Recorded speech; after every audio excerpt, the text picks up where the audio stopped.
जय हिंद दोस्तों, मेरा नाम अंकित है और इस वीडियो में रिसेंटली जो सिविल सर्विसेज 2023 प्रीलिम्स का पेपर कंडक्ट हुआ उसमें आए हुए ज्योग्राफी के क्वेश्चंस देखेंगे। क्या कुछ सवाल एनसीईआरटी से थे या नहीं। क्वेश्चन का लेवल नो डाउट बहुत टफ है और टफ होने का रीज़न है ऑप्शंस, क्योंकि ज्योग्राफी के क्वेश्चंस हैं जो रिलेटेबल टॉपिक से ही हैं जो जनरली हम लोग पढ़ते हैं। जैसे एक जो सवाल है रिवर्स के ऊपर है, पोर्ट्स के ऊपर है, बट ये पेयरिंग के कारण थोड़ी मुश्किलें बढ़ी हैं। तो देखिए फिर ज्योग्राफी का पहला सवाल। हाँ, इन्वायरमेंट के सवाल हम अलग से कवर कर लेंगे, फिलहाल ज्योग्राफी के क्वेश्चन देखते हैं। तो 31 नंबर का जो क्वेश्चन है इसमें आपको 3 स्टेटमेंट दिए गए हैं और आपको बताना है कि कितने स्टेटमेंट यहाँ पे करेक्ट हैं। पहला है कि जो झेलम नदी है ये वूलर झील से पास करती है।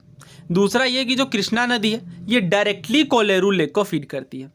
और तीसरा ये कि जो गंडक रिवर मिएंडर करती है, मिएंडर का मतलब विसर्पण होता है, यानी जब नदियाँ बहुत ज़्यादा जो अपने कोर्स ऑफ रिवर है उसे बहुत ज़्यादा चेंज करती हैं तो वो मिएंडरिंग कहलाती है। तो क्या मिएंडर होने के कारण कंवर लेक बनता है, और जब भी मिएंडरिंग करके कोई लेक बनेगा तो वो ऑक्सबोल लेक कहलाता है, राइट। तो अगर पहला हम देखें तो ये तो हम सबने पढ़ा है कि झेलम नदी वूलर से पास करती है, और जब भी वूलर झील के बारे में पढ़ते हैं तो पहली बात यही पढ़ते हैं कि झेलम नदी वूलर झील से पास करती है। दूसरा, अगर आपने मैपिंग की है इसमें तो आप समझ सकते हैं कि कृष्णा नदी और गोदावरी के बीच में कोलेरू लेक है। जब भी कोलेरू लेक की बात आती है तो फिर कृष्णा और गोदावरी नदियों के बीच का जो डेल्टा है उस बीच कोलेरू लेक देखने को मिलता है। तो डायरेक्टली फीडिंग की बात नहीं है। और मिएंडरिंग की बात है जहाँ तक गंडक रिवर की, तो ये कंवर लेक बनाती है नहीं। तो देखिए, कंवर लेक को हाल ही में रामसर साइट्स में डाला गया था, तो उस टाइम पे फिर ये चर्चा में था बिकॉज बिहार से आई थिंक ये पहला रामसर साइट था। अब ये सवाल भी पार्सली सॉल्वेबल ही है एनसीईआरटी से। अब पहला और दूसरा तो जनरल स्टेटमेंट है, आसानी से देखने को मिल जाएगा। अब ये थोड़ा कंफ्यूजिंग था बिकॉज ये अगर आपने अच्छे से पढ़ा है खास करके करंट अफेयर्स के अंदर तो ही, और जिस तरीके से ऑप्शन है, क्योंकि अगर हमें पहला दूसरा पता होता तो एलिमिनेशन से आसानी से ऐसे सवाल हो जाते थे, बट चूँकि इस तरीके से ओनली 1 ओनली 2 इस कारण से दिक्कतें बढ़ती हैं। तो देख लेते हैं फिर।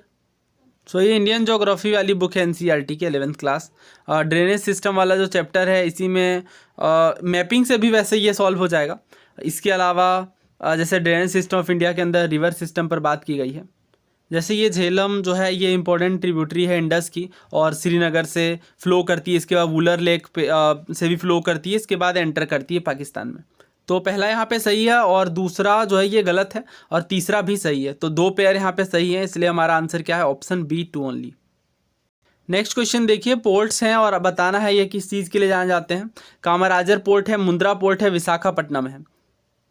सो ये क्लास 12th की एनसीईआरटी ज्योग्राफी है, चैप्टर 11, और कौन सा चैप्टर है, इंटरनेशनल ट्रेड। तो पोर्ट्स के ऊपर पहले भी बहुत बार सवाल आए हुए हैं तो इसी से है, बट चूंकि 3 है इसमें, तो इसमें से एक जो है वो काफ़ी टफ है, उसके नाम डायरेक्टली एनसीईआरटी में नहीं देखने को मिलेंगे, बाकी 2 हैं। तो देखिए यहाँ पे क्या है, देखिए कांडला पोर्ट या मुंबई पोर्ट ये भी इंपॉर्टेंट है और इसमें जो फैक्ट्स हैं वो बहुत ज़्यादा इंपॉर्टेंट है। जैसे जो कांडला पोर्ट है ये गल्फ ऑफ कच्छ में सिचुएटेड है और वेस्टर्न और नॉर्थ वेस्टर्न पार्ट के जो कैटर करने के लिए प्रॉब्लम को ये एक मेजर पोर्ट के जैसा काम करता है। Jawaharlal Nehru port at Nhava Sheva was developed as a satellite port to relieve the pressure at Mumbai port. तो मुंबई पोर्ट में काफ़ी ज़्यादा प्रेशर था तो उसे शिफ्ट करके जवाहरलाल नेहरू पोर्ट में भी प्रेशर को कम किया गया और लार्जेस्ट कंटेनर पोर्ट के रूप में जवाहरलाल नेहरू पोर्ट उभरा है। लेकिन यहाँ पे आप देखो तो लार्जेस्ट कंटेनर पोर्ट क्या कह दिया गया, विशाखापट्टनम, जो कि गलत है। अभी हमने देखा जवाहरलाल नेहरू पोर्ट है। दूसरा देखते हैं, largest privately owned port in India, क्या ये मुंद्रा पोर्ट है। सो ये पर्टिकुलर फैक्ट आपको डायरेक्टली एनसीईआरटी में नहीं देखने को मिलेगा, बट मुंद्रा पोर्ट काफ़ी ज़्यादा फेमस है और अडानी ग्रुप के द्वारा ओन किया जाता है और ये लार्जेस्ट प्राइवेटली ओन पोर्ट है भारत में। तो दूसरा सही है बट तीसरा गलत है। अब ये वाला देखिए, Kamarajar port first major port in India registered as a company. तो के कामराज के नाम पर इस पोर्ट का नाम बदला गया, पहले एनोर पोर्ट के नाम से जाना जाता था। तो एनोर पोर्ट वाला फैक्ट तो है एनसीईआरटी में। सो ये रहा Ennore port, a newly developed port in Tamil Nadu has been constructed 25 kilometre north of Chennai to relieve the pressure at Chennai port. और इवन जो चेन्नई पोर्ट है ये भी one of the oldest port है, आर्टिफिशियल हार्बर के रूप में 1859 में ही बिल्ड किया गया। सो इसका मतलब यहाँ पे पहला सही है, दूसरा भी सही है, लेकिन तीसरा गलत है। अभी हमने देखा लार्जेस्ट कंटेनर पोर्ट विशाखापट्टनम नहीं है। हाँ, डीपेस्ट कहा जाएगा तब विशाखापट्टनम आएगा। ये चीज़ भी देख लीजिए। और इसके अलावा लैंडलॉक्ड हार्बर की बात आएगी तो भी विशाखापट्टनम का नाम आएगा, बिकॉज ये सी से कनेक्टेड है by channel cut through solid rock and sand. और कंवर ताल के बारे में एक इम्पॉर्टेंट फैक्ट ये भी ध्यान रखिएगा, एशिया का लार्जेस्ट फ्रेश ऑक्सबो लेक है। ये बात मुझे स्पेशली बतानी है, बिकॉज ऐसे भी क्वेश्चन पूछे गए हैं। फिलहाल हम डिस्कस कर रहे हैं पोर्ट्स के ऊपर, और पोर्ट्स के ऊपर ये सवाल CAPF 2016 में पूछा गया है। पहला स्टेटमेंट क्या था कि कोलकाता पोर्ट जो है ये इकलौता रिवेराइन मेजर पोर्ट है। दूसरा ये कि जो कोचीन पोर्ट है ये विलिंगटन आइलैंड में है। तीसरा है कि महाराष्ट्र में 3 मेजर पोर्ट हैं। और चौथा ये है कि जो मुंद्रा पोर्ट है ये इंडिया का मेजर पोर्ट है प्राइवेट सेक्टर में। तो देखिए प्राइवेट सेक्टर में जैसा कि हमने देखा ये इंडिया का लार्जेस्ट प्राइवेट और सेक्टर का पोर्ट है मुंद्रा पोर्ट। तो चौथा यहाँ पे बिल्कुल सही है, और पहला भी सही है, कोलकाता इकलौता रिवराइन मेजर पोर्ट है, ये ध्यान रखिएगा, इंपॉर्टेंट है। इसके बाद कोचीन जो है ये विलिंगटन में है केरला के अंदर, ये भी सही है। बट महाराष्ट्र में 3 नहीं 2 मेजर पोर्ट हैं, तो 1, 2 एंड 4 इसका आंसर था। तो अब यहाँ पे देखिए मुंद्रा पोर्ट है, ठीक है, और कोचीन पोर्ट है, इसके बाद कोलकाता पोर्ट है। तो ये पोर्ट भी इंपॉर्टेंट है, इनसे भी क्वेश्चन कई बार पूछे गए हैं। जैसे ये सवाल भी है CDS 2014 का, कौन सा लैंडलॉक्ड हार्बर है, विशाखापट्टनम, एन्नोर, मुंबई या हल्दिया। तो अभी हमने देखा था कि विशाखापट्टनम जो है एक लैंडलॉक्ड हार्बर है। पोर्ट से कई सारे क्वेश्चन आए जो कि हमने ऑलरेडी CAPF के एनालिसिस के टाइम पे कवर किया था। सही आंसर क्या होगा यहाँ पे, ऑप्शन बी, ओनली 2 पेयर्स। ये सवाल भी देखिए, देखने में बड़ा आसान लगता है बट बहुत मुश्किल है। ट्रीज़ के बारे में दिया गया, आपको डेसिडुअस ट्रीज़ इनमें से पहचानने हैं। जैक फ्रूट है, महुआ है, टीक है। अब कितने पेयर यहाँ पे सही है ये बताना है। तो ये हमारी NCERT है ज्योग्राफी की, क्लास 9th की, चैप्टर 5 नेचुरल वेजिटेशन। तो यहाँ पे आप देख सकते हैं डेसिडुअस फॉरेस्ट के बारे में कि ट्रॉपिकल डेसिडुअस फॉरेस्ट जो है ये सबसे ज़्यादा पाए जाते हैं भारत में, और इन्हें मॉनसून फॉरेस्ट भी कहा जाता है। और वैसे क्षेत्र जहाँ पे 70 से 200 सेंटीमीटर के बीच बारिश होती है उन क्षेत्रों में ये देखने को मिलते हैं। अब वाटर के बेसिस पे हम इसे 2 तरीके से कैटेगराइज कर सकते हैं, मॉइस्ट डेसिडुअस और ड्राई डेसिडुअस। मॉइस्ट डेसिडुअस यानी नाम से ही स्पष्ट हो रहा है जहाँ पे बारिश थोड़ी ज़्यादा होगी, 100 से 200 सेंटीमीटर के बीच। अब यहाँ पे ट्रीज़ देखिए, टीक है, साल है, शीशम है, हुर्रा, महुआ, आंवला, सेमुल, कुसुम एंड सैंडलवुड, ये कुछ स्पीसीज़ हैं। तो ये अगर आपको याद रह पाए तो इनमें जैसे टीक है, महुआ है, तो ये तो डायरेक्टली देखने को मिल रहा है यहाँ पे टीक और महुआ, और बात भी सही है, ये दोनों ही जो है ये डेसिडुअस है। जैक फ्रूट यानी जो कटहल है ये डेसिडुअस नहीं है। और डेसिडुअस को पहचानने का तरीका ये होता है कि क्या किसी पर्टिकुलर सीजन में ये जो लीव्स हैं उसे शेड कर रही हैं यानी। तो जैक फ्रूट के पेड़ में साल भर पत्ते होते हैं और ये लीव शेड नहीं करती हैं। इस तरीके से ये एवरग्रीन फॉरेस्ट का पार्ट माने जाते हैं, भले ही ये किसी भी क्षेत्र के अंदर हो, बट है तो एवरग्रीन फॉरेस्ट के एवरग्रीन ट्रीज ही। तो सही आंसर जो है वो ऑप्शन बी है, ओनली 2। तो जैक फ्रूट के कारण ये डिफिकल्ट है, बट अगर हम थोड़ा इस तरीके से सोच पाएँ कि क्या लीव्स वगैरह शेड करते हैं यानी, तभी हम अंदाज़ा लगा सकते हैं। या डायरेक्टली अगर आपने NCERT पढ़ा है और वो आपको याद है, बिकॉज बहुत ज़्यादा फैक्चुअल है ये, जैसे महुआ, टीक, ये डायरेक्टली मैच कर रहा है हमारी NCERT से। इस पर्टिकुलर जो बताया गया है टीक, साल, शीशम, ये देखिए यहाँ पे महुआ की बात है और टीक है यानी। नेक्स्ट क्वेश्चन देखिए, 3 स्टेटमेंट है, आपको आंसर करना है कितने करेक्ट हैं। इंडिया में ज़्यादा एरेबल एरिया है यानी एग्रीकल्चर के लिए जो एरिया है वो चाइना के मुकाबले इंडिया में ज़्यादा है। दूसरा ये कि जो इरीगेटेड एरिया का प्रोपोर्शन है इंडिया में ज़्यादा है चाइना के मुकाबले। तीसरा जो एवरेज प्रोडक्टिविटी है पर हेक्टेयर इंडियन एग्रीकल्चर में, ये चाइना से ज़्यादा देखने को मिलती है। तो ये क्लास 11th इकोनॉमिक्स की NCERT है। चैप्टर जो है ये चैप्टर 10 है यूनिट 4 के अंदर, और बेसिकली इस चैप्टर में कंपैरिजन ही है इंडिया का नेबर्स के साथ। हालांकि ये इकोनॉमिक्स के सेक्शन में आप कह सकते हैं। तो comparative development experiences of India and it's neighbours. तो इस चैप्टर में बहुत अच्छे से कंपेयर किया गया है GDP को इंडिया के नेबरिंग कंट्रीज़ के साथ, और किस तरीके से लैंड यूज किया गया एग्रीकल्चर में वो चीज़ दिखाई जा रही है। यहाँ पे आपको डायरेक्ट एक लाइन देखने को मिलेगी, the total cultivable area in China accounts for 40% of the cultivable area in India. यानी भारत में जितने एरिया में कल्टीवेशन होता है उसका 40% एरिया ही चाइना के पास है कल्टीवेशन के लिए। अब इसी बुक के अंदर इंडियन इकोनॉमी का जो पार्ट है 1950 से लेकर 1990 तक, जिसमें 5 ईयर प्लान्स वगैरह डिस्कस किए गए हैं, इसमें बहुत डिटेल में डिस्कशन किया गया है कि इंडिया में किस तरीके से लो प्रोडक्टिविटी देखने को मिलती है एग्रीकल्चर सेक्टर में। इवन एक लाइन भी है कि जो लो प्रोडक्टिविटी है इंडिया के एग्रीकल्चर सेक्टर में, इस कारण से इंडिया को फूड भी इंपोर्ट करने पड़े अमेरिका से। सो अलग अलग मुद्दों में यहाँ पे डिस्कस किया गया, जैसे प्रोडक्टिविटी जो है ये एग्रीकल्चर सेक्टर में ये बहुत ही कम है बिकॉज ऑफ ओल्ड टेक्नोलॉजी, और भी कई सारे रीजन्स इसके दिए गए। तो यहाँ हमने पहला स्टेटमेंट देखा कि इंडिया में ज़्यादा एरेबल एरिया है चाइना में, बिल्कुल सही बात है ये। चाइना में 40% ही देखने को मिला, हालांकि पुराने डाटा हैं बट फिर भी सही है फैक्चुअली। और दूसरा अगर हम देखें, पहले तीसरा देखते हैं, the average productivity per hectare in Indian agriculture is higher than in China. तो अभी हमने देखा कि जो एवरेज प्रोडक्टिविटी है इंडिया की वो बहुत कम है, इवन चाइना अमेरिका इन देशों से कम है। तो इस कारण से जो तीसरा है ये गलत है, बट पहला सही है। दूसरा चेक कर लेते हैं, the proportion of irrigated area is more in India as compare to China. क्या इरीगेशन वाला जो एरिया है इंडिया में वो ज़्यादा प्रोपोर्शन में चाइना के मुकाबले। तो ये भी एनसीईआरटी ही है, introduction to micro irrigation system. पहली ही यूनिट के अंदर आप देख सकते हैं, having perhaps the largest irrigated area in the world, India faces acute water scarcity. यानी लार्जेस्ट इरीगेटेड एरिया है इंडिया में, बट फिर भी जो है इंडिया को एक्यूट वाटर स्कैरसिटी देखने को मिलती है। और हमें इरीगेशन मेथड वैसे अपनाने पड़ेंगे जो कि ना केवल इंडिया को फ्रेश वाटर सेव करने में मदद करें, बल्कि सफिशेंट ग्रोथ भी जो प्रोवाइड करवा पाएँ प्लांट्स को। तो इसका मतलब क्या है कि जो इरीगेटेड एरिया है ये ज़्यादा है, बिल्कुल ज़्यादा है, और सबसे ज़्यादा माना जाता है वर्ल्ड में। तो चाइना से तो ज़्यादा फिर होगा ही, यानी पहला दूसरा सही है, बट तीसरा गलत है प्रोडक्टिविटी के टर्म्स में। तो सही आंसर क्या बनेगा फिर, ऑप्शन बी ओनली 2। थोड़ा टफ सवाल है, बट ये सब चीज़ें आप डायरेक्टली एक बार में लर्न नहीं कर सकते हैं। इसके अगर आपको बेसिक कॉन्सेप्ट क्लियर होंगे और आप समझ पाएंगे कि किसी भी चीज़ के पीछे की वजह क्या है, प्रोडक्टिविटी कम है तो क्यों है, या ग्रीन जो रेवोल्यूशन हुआ इंडिया में वो किस तरीके से डायरेक्टली एसोसिएटेड है इस बात के साथ, एवरेज प्रोडक्टिविटी के साथ, और ये कंपेरिजन क्यों ज़रूरी है इंडिया का बाकी नेबरिंग कंट्रीज़ के साथ। तो ये सब चीज़ें अगर ध्यान में रहेंगी तभी फिर, अदरवाइज ऐसे क्वेश्चन बहुत डिफिकल्ट होते हैं। तो अभी तक हमने जितना सवाल डिस्कस किया उसमें से शायद ये सबसे आसान सवाल माना जाएगा। आपसे पूछा जा रहा है डायरेक्टली कि मार्स लैंड बताइए प्रेजेंट डे का, और यहाँ पे और भी हिंट दी गई है, रिपीटेड फॉल सी लेवल में। इससे भी आप अंदाज़ा लगा सकते हैं ये रन ऑफ कच्छ की बात हो रही है, और रन ऑफ कच्छ में जैसा कि हमें पता है टाइड से भी एसोसिएटेड है, तो टाइड्स का भी अंदाज़ा आप लगा सकते हैं, पहली चीज़। दूसरी चीज़, ये तो डायरेक्ट मार्स लैंड कह दिया गया, तो हमें पता ही ये मार्स लैंड जो है ये डायरेक्टली रन ऑफ कच्छ से ही एसोसिएटेड होंगे। बिकॉज देखिए मैंग्रोव्स वगैरह में तो डायरेक्टली ट्रीज पाए जाएंगे ना, तो फिर ये तो हो ही नहीं सकता, और बाकी भी नहीं होंगे, गलत है। सही आंसर हमारा ऑप्शन डी है। और ये एनसीईआरटीज़ के अलग अलग सेक्शन में आपको देखने को मिल जाएगा कि जो रन ऑफ कच्छ है ये मार्सलैंड है इंडिया में।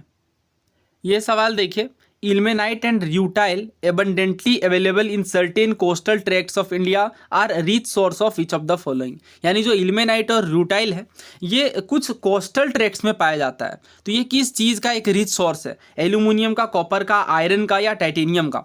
अब थोड़ा सा अगर आपको डायरेक्ट आंसर ना भी पता हो, बट इस बात पे आप ध्यान करें कि सर्टेन कोस्टल ट्रैक्ट्स की बात की गई है, और कोस्टल में थोड़े से रेयर मिनरल्स टाइप पाए जाते हैं, तो यहाँ पे आप टाइटेनियम की ओर जा सकते हैं। बट अगेन ये डिफिकल्ट क्वेश्चन है, बट इसका सोर्स एनसीईआरटी है। ये क्लास 10th एनसीईआरटी ज्योग्राफी का चैप्टर 5 है। चैप्टर का नाम है मिनरल एंड एनर्जी रिसोर्सेज। अब यहाँ पे देखिए कुछ बॉक्सेज है। अब bright smile from toothpaste and mineral, किस तरीके से टूथपेस्ट और मिनरल्स का लिंकेज है। जैसे टूथपेस्ट जो है इनमें कुछ मिनरल्स देखने को मिलते हैं, और जैसे अगर हम बात करें मोस्ट ऑफ द टूथपेस्ट की, तो ये वाइट इस वजह से होते हैं बिकॉज इनमें टाइटेनियम ऑक्साइड होता है, जो किस मिनरल से आता है, र्यूटाइल, इल्मेनाइट और एंटीज से आता है। और जो स्पार्कल होता है सम टूथपेस्ट में, ये माइका के कारण होता है। और जो टूथब्रश और ट्यूब है जिनमें पेस्ट कंटेन होते हैं, ये प्लास्टिक फ्रॉम पेट्रोलियम से बनाए जाते हैं। तो साफ तौर पे आप पढ़ सकते हैं इल्मेनाइट, र्यूटाइल वगैरह डायरेक्टली टाइटेनियम ऑक्साइड से संबंधित है। अगर ये आपने एनसीईआरटी में नहीं पढ़ा होगा, बट आपने अगर प्रीवियस ईयर क्वेश्चन किया है स्टेट पीएससीज का भी रिसेंट वाला, तो ये सवाल देखिए पूछा गया था। एक्चुअली ये इल्मेनाइट होगा। तो इल्मेनाइट जो कि वाइडली डिस्ट्रीब्यूटेड है इंडियन कोस्ट लाइन में, ये किस चीज़ का मिनरल है। ये बीपीएससी का सवाल है 2021 का, यानी रिसेंट का ही सवाल है, 1-2 सालों पहले का। टंगस्टन, टाइटेनियम, गैलियम या टीन। तो ऑब्वियसली सही आंसर क्या होगा यहाँ पे, टाइटेनियम होगा, ऑप्शन बी। तो ना केवल ये बल्कि और भी इसी पेपर के अंदर 3-4 से ज़्यादा सवाल हैं जो कि स्टेट पीएससीज के रिसेंट वाले पेपर से डायरेक्टली रिपीटेड हैं। एक सवाल इकोनॉमिक्स का यूपीपीएससी से डायरेक्टली इंस्पायर्ड है इस बार वाली यूपीपीएससी के साथ। सही आंसर ऑप्शन डी है। आगे बढ़ते हैं। हाँ, तो यही चीज़ मुझे यहाँ पे कहनी है कि एनसीईआरटीज़ आप जब पढ़ें तो बार बार पढ़ें, और बेसिक एनसीईआरटी से सवाल आते हैं, और इन सवालों में अगर आप मार्क्स लूज करेंगे तो फिर कट ऑफ क्लियर करना बहुत मुश्किल हो जाएगा। बिकॉज ईजी वाले, इसे मैं ईजी ही कहूँगा बाकी सवालों के मुकाबले, बिकॉज और जो सवाल हैं वो तो काफ़ी ज़्यादा डिफिकल्ट हैं। तो एटलीस्ट इन सवालों में अगर आप आंसर ठीक कर पाएँ तभी चांसेस बढ़ते हैं कट ऑफ क्लियर करने के। और ये चीज़ें याद रखना बहुत मुश्किल है। बिल्कुल अगर आपने बार बार पढ़ा है बुक्स को तभी ये चीज़ें फिर एग्ज़ाम में याद आएंगी, बिकॉज ये जो माइन्यूट फैक्ट्स होते हैं इतना ध्यान नहीं रह पाता। तो जब बुक्स में हम अंडरलाइन करते हैं और बहुत बार रिवीजन करते हैं और जब प्रीवियस ईयर के माध्यम से देखते हैं कि हाँ ऐसा सवाल पूछा गया है, तभी ये चीज़ें याद रहेंगी लंबे समय तक। अगला सवाल देखिए, अब ये डायरेक्ट फैक्ट है, ये कोई एनसीईआरटीज़ वगैरह में डायरेक्टली आपको नहीं देखने को मिलेगा। वर्ल्ड का कोबाल्ट जो है 3/4 जो कि बैटरीज़ वगैरह में यूज किया जाता है, ये सबसे ज़्यादा जो है, क्योंकि 3/4 की बात की गई है, ये किस देश के द्वारा प्रोड्यूस किया जाता है? तो DRC के द्वारा, यानी डेमोक्रेटिक रिपब्लिक ऑफ कॉन्गो। ऐसे क्वेश्चन स्किप करने चाहिए अगर आपको डायरेक्ट ना पता हो तो, बिकॉज ऑप्शंस ही क्लोज हैं। अर्जेंटीना, बोत्सवाना कहना मुश्किल होगा अगर आपने डायरेक्टली ये नहीं पढ़ा है तो, बिकॉज ये डायरेक्ट फैक्ट है। अब इसी तरीके का एक और सवाल है, कोंगो बेसिन के कौन सा पार्ट नहीं है ये पूछा जा रहा है। तो अगर आपकी मैपिंग स्ट्रॉन्ग है तब तो फिर विद इन सेकेंड्स आप आंसर कर सकते हैं, और अगर मैपिंग में फिर दिक्कत है, कन्फ्यूजन है, तो खास करके अफ्रीका या साउथ अमेरिका, इन कॉन्टिनेंट्स की मैपिंग अगर आपने अच्छे से की है तो ऐसे सवाल लगभग हर साल किसी न किसी रूप में पूछे जाते हैं। वैसे इसका सही आंसर कैमरून है। नाइजीरिया, साउथ सूडान, युगांडा ये पार्ट है कोंगो बेसिन के। मैप देखेंगे तो बहुत आसानी से आप फिर ऐसे क्वेश्चन कर लेंगे। अगला क्वेश्चन देखिए, ये भी एक मुश्किल सवाल है। पहला स्टेटमेंट जो है ये कह रहा है कि अमरकंटक जो हिल्स हैं ये विंध्या और सह्याद्री रेंज के कॉन्फ्लुएंस में है। तो ये चीज़ तो आप आसानी से बता देंगे अगर अमरकंटक हिल्स के बारे में आपने पढ़ा है तो। दूसरा, बिलीगिरी रंगन जो हिल्स हैं ये eastern most part, Satpura range के ईस्टर्न मोस्ट पार्ट में है। तीसरा, ये कहा जा रहा है कि जो शेषाचलम हिल्स हैं ये southernmost part of western Ghat में देखने को मिलते हैं। तो अमरकंटक, शेषाचलम तो डायरेक्टली एनसीईआरटी में भी है, बट बिलीगिरी रंगन डायरेक्टली आपको नहीं देखने को मिलेगा। बट अगर आपने एटलस से मैपिंग की है तब फिर ये चीज़ आपको डायरेक्टली देखने को मिल जाएगी। और रीज़न भी अगर आपको पता है, जैसे कर्नाटक के अंदर है बिलीगिरी रंगन हिल्स, और तो इस तरीके से फिर अंदाज़ा लगाया जा सकता है कि सतपुरा का ईस्टर्न पार्ट तो हो ही नहीं सकता। तो यहाँ पे तीनों ही असल में गलत है। जो अमरकंटक हिल्स हैं ये विंध्या और सह्याद्री नहीं, सतपुरा का पार्ट है। दूसरा, बिलगिरी रंगन हिल्स क्या सतपुरा के ईस्टर्न रेंज में है? नहीं, बिलगिरी हिल्स तो आपको ईस्टर्न घाट्स में देखने को मिलेंगे, और कर्नाटक तमिलनाडु के बॉर्डर पर। अगला देखिए, Seshachalam hills constitute the southernmost part of western Ghat. तो ये देखिए, जो शेषाचलम हिल्स हैं ये तिरुमाला हिल्स के नाम से जाने जाते हैं, ये ईस्टर्न घाट का पार्ट है, ना कि वेस्टर्न घाट का, और आंध्र प्रदेश के अंदर। तो सही आंसर क्या होगा फिर? सही आंसर ऑप्शन डी होगा, नॉन। ये सवाल भी पार्शियली सॉल्वेबल है एनसीईआरटी से, बट जिन्होंने मैपिंग स्ट्रॉन्ग तरीके से कर रखी है वो ही कर पाएंगे, अदरवाइज फिर ऐसे क्वेश्चन बहुत डिफिकल्ट है। नेक्स्ट क्वेश्चन देखिए, फिजिकल ज्योग्राफी वाला क्वेश्चन है। अर्थ के एटमॉस्फेयर से संबंधित आपको करेक्ट स्टेटमेंट बताना है। तो पहला ऑप्शन ये है कि जो टोटल अमाउंट होता है इंसोलेशन का, इंसोलेशन मतलब हमने चैप्टर पढ़ा था फिजिकल ज्योग्राफी के अंदर, बहुत अच्छे से हमने इंसोलेशन को डिस्कस किया था। इनकमिंग सोलर रेडिएशन को इंसोलेशन कहा जाता है। तो जो इंसोलेशन रिसीव होता है इक्वेटर में, ये लगभग 10 गुना होता है पोल्स के मुकाबले। पहला ऑप्शन ये है। दूसरा, ये कहा जा रहा है कि जो इंफ्रारेड रेज हैं ये रफली 2/3 ऑफ इंसोलेशन, यानी इंसोलेशन का जो 2/3 पार्ट होता है ये लगभग इंफ्रारेड रेज होते हैं। तीसरा, ये कहा जा रहा है कि जो इंफ्रारेड वेव्स हैं ये लार्जली एब्जॉर्ब किए जाते हैं वाटर वेपर के द्वारा, जो कि कंसनट्रेटेड होते हैं लोअर एटमॉस्फेयर में। तो और चौथा ये कि इंफ्रारेड वेव्स जो हैं ये विजिबल स्पेक्ट्रम का पार्ट है। वर्ड पे फोकस करिए, विजिबल यानी जो आंखों से दिख जाए वैसे स्पेक्ट्रम का पार्ट है इलेक्ट्रोमैग्नेटिक वेव्स के तहत। तो बहुत लोगों ने यहाँ पे गलतियाँ की हैं, उन्हें लगा हाँ ये EM वेव्स का तो पार्ट है बट विजिबल स्पेक्ट्रम का पार्ट तो नहीं है ना, आंखों से इंफ्रारेड वेव्स को नहीं देखा जा सकता। तो इस वजह से ये डायरेक्टली गलत होगा। और इसका सोर्स जो है, तो जब क्लास 11 फिजिकल ज्योग्राफी का हमने डिस्कशन किया था composition and structure of atmosphere के टाइम पे, तो उस टाइम मैंने आपको बताया था कि जो वाटर वेपर है ये इक्वेटर से पोल्स की ओर जाने पे घट जाते हैं, और इसका पूरा रीज़न भी डिस्कस किया था कि ऐसा क्यों होता है।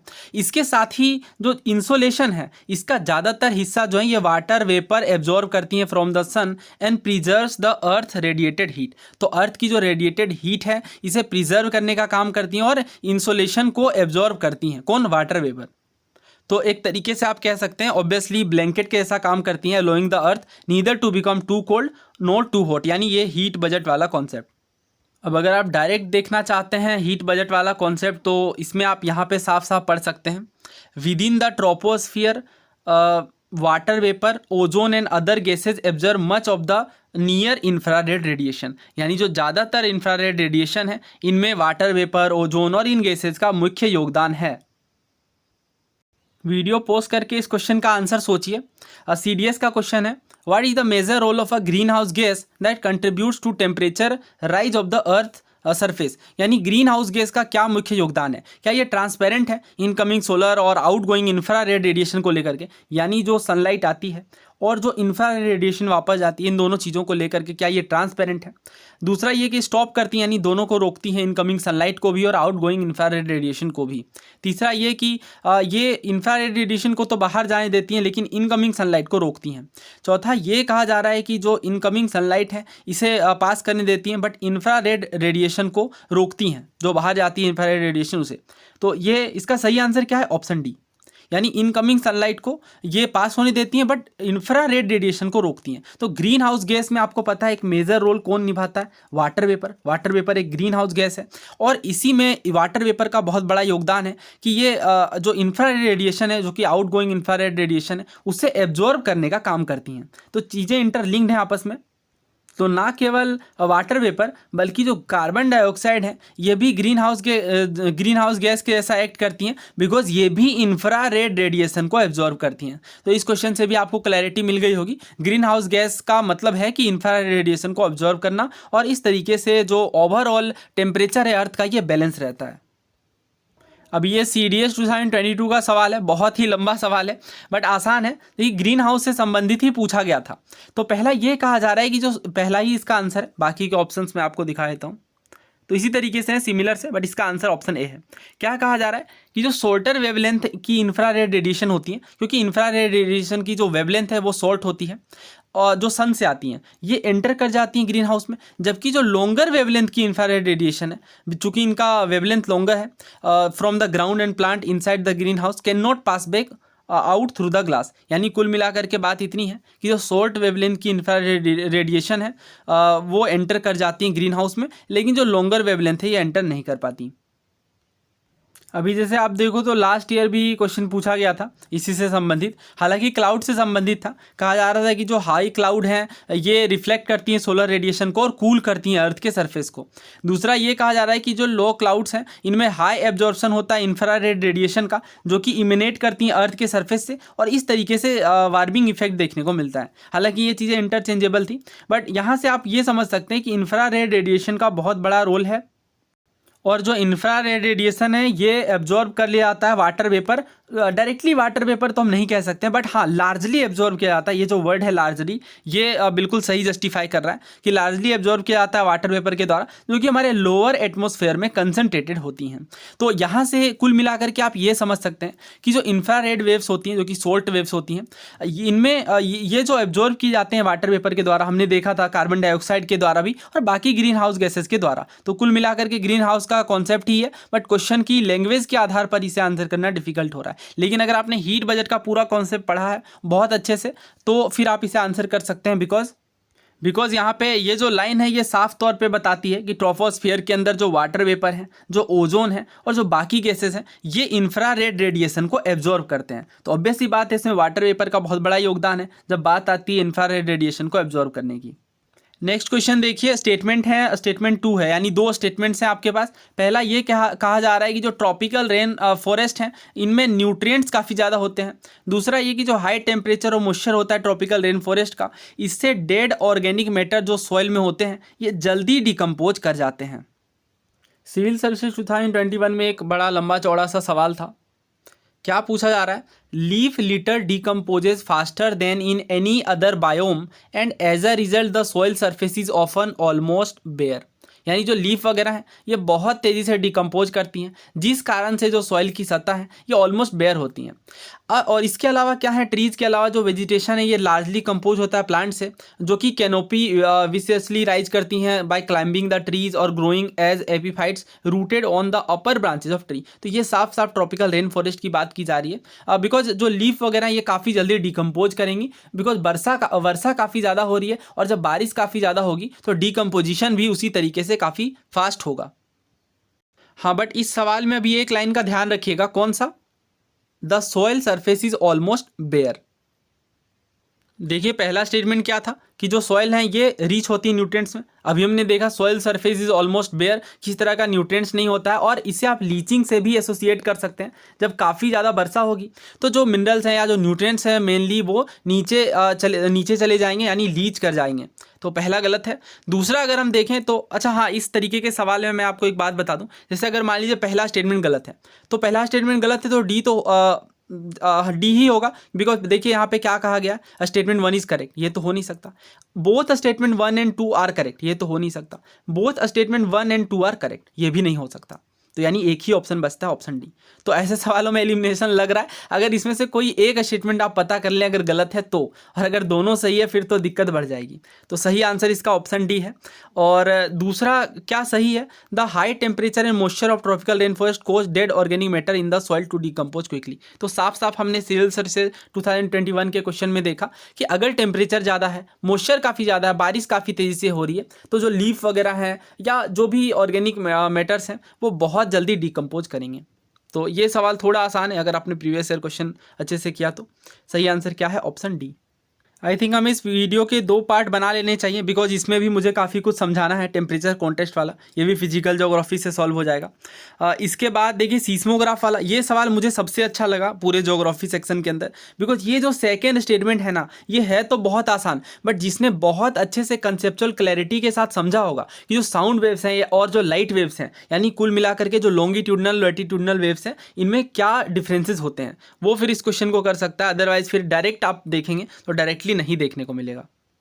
और जब हमने डिस्कस किया था अर्थक्वेक को, तब मैंने बहुत डिटेल में आपको समझाया था। इवन साइंस का जो टॉपिक है जिनमें डिफरेंसेस थे, तो उन डिफरेंसेस को भी मैंने बहुत डिटेल में बताया था, और इस तरीके से क्वेश्चन भी पूछा गया है। तो नेक्स्ट लेक्चर में हम कवर कर लेंगे, और अगर ज्योग्राफी के कम सवाल बचे होंगे तो इन्वायरमेंट वाला सेक्शन भी शामिल कर लेंगे। सो उम्मीद है आपको इस वीडियो को लेकर कुछ क्लैरिटी मिली होगी। देखिए सवाल तो हैं ही डिफ़िकल्ट, बट अगर कुछ जैसे कुछ स्टेटमेंट्स वगैरह एनसीईआरटी से हैं तो उनमें कुछ तो हमें फ़ायदा मिल सकता है डिफ़िकल्ट सवालों में भी। सो मिलते हैं जल्दी नेक्स्ट वीडियो में। Thank you so much.